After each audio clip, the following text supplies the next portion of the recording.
ഓരോ ആവശ്യത്തിനും അനാവശ്യത്തിനും കടം വാങ്ങുന്ന രീതി മാറണം. കടം വാങ്ങിയാൽ തന്നെയും അത് കൃത്യമായ രീതിയിൽ സമയത്ത് തന്നെ തന്നെയാളെ ഉപദ്രവിക്കാത്ത വിധം അടച്ചു തീർക്കണം.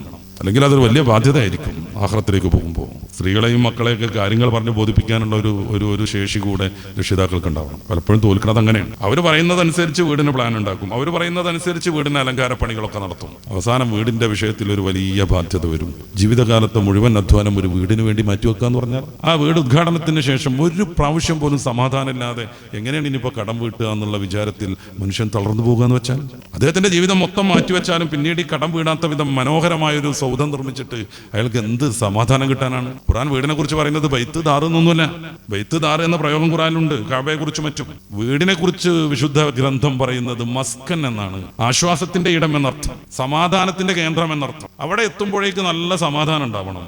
വീട്ടിലേക്ക് എത്തുമ്പോഴേക്ക് അതുവരെയുള്ള എല്ലാ പ്രയാസങ്ങളും പ്രതിസന്ധികളും മാറിക്കിട്ടണം. ജോലി ചെയ്ത് തളർന്ന് വെച്ച് വരുന്നയാൾക്ക് തന്റെ വീട്ടിലേക്ക് എത്തുമ്പോഴേക്ക് എല്ലാം മറക്കുന്ന ഒരു അനുഭൂതി വേണം.